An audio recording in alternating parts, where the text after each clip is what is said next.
Yes, the Razer Blade is a gaming laptop, but Razer goes through painstaking effort to make sure that its flagship laptop is not just another gaming laptop. In fact, coming back to this design in 2020, it might not be as striking as it was when it launched a couple years ago, but spending some time with it again, I was reminded of just how much this stands out from a lot of the competition in a lot of different ways.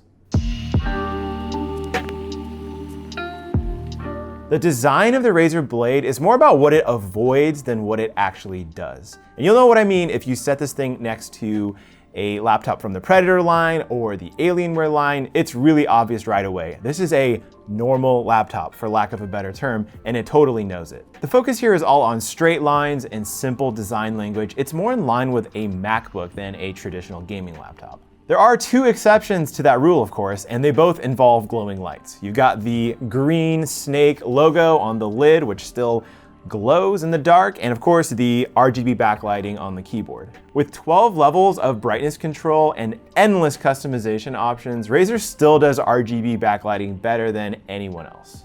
And speaking of the keyboard, Razer has finally made a design change here that I have been bothered by for years. And we're talking about the keyboard layout. They've finally given in and gotten rid of those full-size arrow keys and instead used kind of the typical half-size up and down arrow keys. But the result is that the shift key and the question mark are now next to each other like a normal keyboard layout. And now I don't have to struggle with that every single time I sit down and type at this computer. And for me, I do that all day. So this was a huge, huge relief. And Razer does intend you to use the Blade for more than just gaming. That's really clear. It's more than just the excellent keyboard and touchpad that they use here. It's also in just the size of the Razer Blade. It only weighs 4.5 pounds, and you can sit this thing next to a Dell XPS 15 or a 16-inch MacBook Pro, and it clearly fits into that same size category. It has all the bells and whistles of a premium laptop too, including the IR camera above, which lets you do Windows Hello facial recognition. Even the port selection here lends itself to somebody who wants to use this laptop for more than just gaming. In addition to your normal mix of USB-A, USB-C, and HDMI, you also get a Thunderbolt 3 port here and a full-size SD card slot. Razer knows its target audience, and obviously that includes people who will use those types of ports on a daily basis. When it comes to performance, what you get on a spec sheet can be really misleading. There's a lot more going on here than just listing off the processor, the graphics card, the RAM, and that kind of thing. The way that a system actually integrates those components can produce wildly different performance results.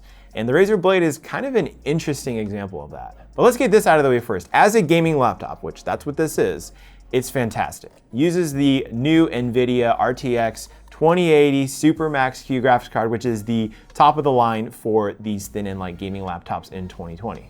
The Super in the name of the graphics card really only amounts to about 5% of an increase in performance over the previous models, give or take, depending on the game.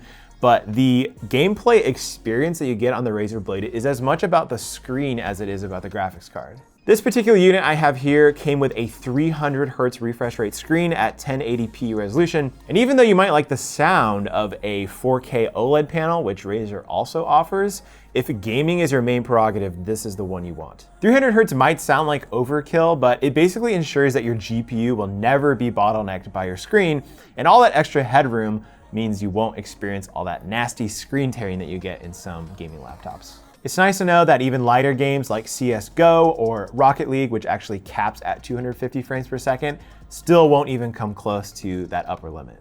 The Razer Blade kept up with beefier laptops like the Acer Predator Triton 500 in pretty much every game I tested at max settings, and keep in mind, those are two laptops with pretty much identical components. In Fortnite, we're talking about 110 frames per second, in Battlefield 5, 98, and even 60 frames per second in Assassin's Creed Odyssey. It's still sort of mind-boggling to me that a laptop this size can produce those types of frame rates.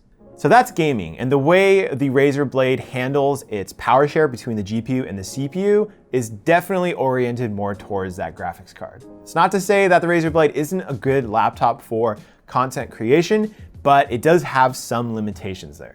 This time around, the Razer Blade gets upgraded to the 10th gen Intel Core processors, and this one in particular is the Core i7-10875H, which actually adds 2 extra cores and 4 extra threads. So now you're up to 8 cores and 16 threads. Ideally, that would give you some extra performance for things like video editing, photography, any kind of content creation applications that can use those extra cores.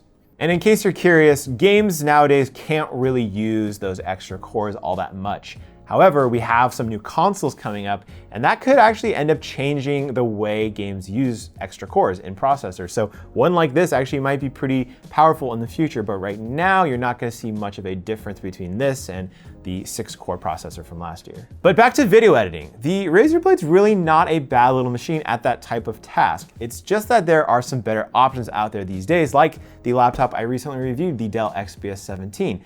Even though it only has an RTX 2060, there's obviously more going on here than just from the spec sheet, because that's able to tap into that GPU a lot more in applications like Adobe Premiere. So just because you read RTX 2080 Supermax Q, that doesn't necessarily mean that this is gonna perform a lot better than something like a Dell XPS 15. The same goes for the display, honestly. I already talked about how great it is for gaming with that high refresh rate, but the fact that it's matte, 1080p, like it's not ideal for the type of content creation tasks that you might want to do with it. The contrast is pretty good and everything looks nice on it, but if you want that wider color gamut, you're gonna have to jump up to the 4K OLED version of the Razer Blade.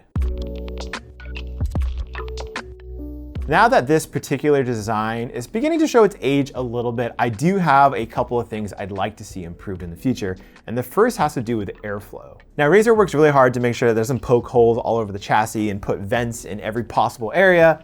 I get it, it's not what this design is going for in terms of looks, but the result is that the Razer Blade is a little bit warmer than I'd like it to be. I expect warmer surface temperatures when I'm doing something like gaming, but I found that even when I'm just kind of doing a lighter workload in Chrome, the surface temperatures on the palm rest and the keyboard are just kind of uncomfortably warm, especially if you use it for 6 to 8 hours at a time. It's a delicate balance between performance and surface temperatures and fan noise, and I still think there's a little more work to be done here to make sure it's balancing all those things correctly. And then there's the speakers. They're okay. They're located right here on the keyboard deck, pointed up like they should be, but the quality is just not really there. The bass is missing, and you compare this to pretty much any MacBook, and it's just a world of difference. And I'm kind of sick of saying that in every single review. So Razer and pretty much every other company that's not Apple, let's see some better speakers in these expensive laptops. And look, lastly, the Razer Blade is not cheap. This unit here costs $3,000. That's $3,000. But of course, what you get is a full terabyte of SSD storage, 16 gigabytes of RAM, and all those powerful other components. But you're still gonna be at least $300 or $400 more than a lot of the competition that has those exact same components and results in pretty similar performance. A good example is the Predator Triton 500 that I mentioned earlier, and that one even comes with double the RAM. Razer also offers a number of cheaper models. They call these the base edition, and this is a slightly thicker chassis, but it only starts at $1,600, and that does get you a 144 Hertz refresh rate, no matter what model you get. The competition at that price, and really across the board, is still really tight, but honestly, the Razer Blade is still a trailblazing gaming laptop. I think it's changed the way we perceive gaming gear or really any types of technology that are used specifically for PC gaming. I don't think I'm alone in that I don't want my laptop that I spend thousands of dollars for to not also be able to function as just a normal laptop. And that's a pretty huge thing to demand considering how much horsepower you need to power modern games at reasonable frame rates. And the Razer Blade is still the laptop that does that best. Hey, thanks for checking out my review of the Razer Blade 2020 model. What do you think about this thing? I'm really curious how you guys are feeling about this new version of the Razer Blade. Is it the next gaming laptop you're gonna buy? Let me know in the comments down below, and make sure to head over to digitaltrends.com to read my full review.